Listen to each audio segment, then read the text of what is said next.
Hello friends, ఈరోజు మేము మా తోటలో మా ఇంటిలో పెరట్లో కోసినటువంటి పండ్లు కూరగాయలను రేపు మేము వైజాగ్ వెళ్తున్నాము.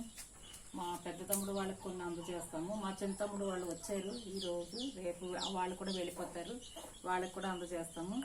ఇదిగో ఫ్రెండ్స్, మా చెట్టు యొక్క కరివేపాకు, అలాగే ఈ మా ఇంటి లోపల పువ్వులు. ఫ్రెండ్స్, ఇవి మా పెరట్లో ఉన్నటువంటి ఒక మామిడి చెట్టు కాయలు. ఇది పేరు తెలియదు మాకు, కానీ చాలా బాగుంటాయి ఈ కాయలు. అలాగే ఉదయం మా బంగినపల్లి చెట్టు చిలకలు రాలిన కాయలు ఇవి. ఆ బంగినపల్లి కాయలు ఇంకా కొయ్యలేదు.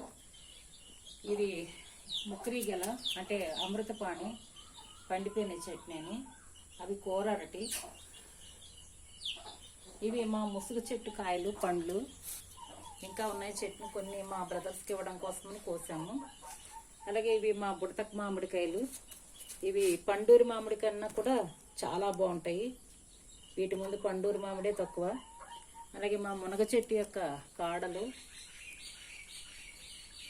ఇవి నీలం చెట్టు యొక్క కాయలండి. ఇవి కూడా బాగుంటాయి పండితే. మేము ఆవకాయ కూడా పట్టుకుంటాం, బాగుంటుంది. ఇవి తోతాపురి రకం కాయలు, చాలా బాగుంటుంది. ఈ కాయ పెద్ద కాయ ఉంటుంది, కేజీ హాఫ్ కేజీ పైన అలా ఉంటాయి వెయిట్.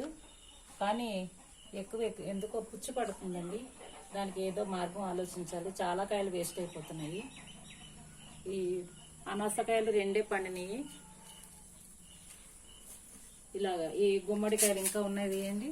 ఇవి మేము ముగ్గురు, మా బ్రదర్స్ ఇద్దరు, నేను కూడా చిన్నప్పుడు పొలంలో కలిసిమెలిసి ఆడుకున్నాము. మాకు నేచర్ పట్ల ఇప్పటికీ కూడా ప్రేమ ఉంది. ఎప్పటికీ అలాగే ఉండాలనుకుంటాం. ఏమున్నా కూడా మేము ముగ్గురు పంచుకోవాలనుకుంటాం, కలిసి తినాలనుకుంటాం, చాలా అన్యోన్యంగా ఉంటాం. ఇలాగే అందరూ కూడా ఇది ఇలా బంధాలతో ఆనందంగా ఉండాలని కోరుకుంటున్నాను. Okay, thank you friends, bye.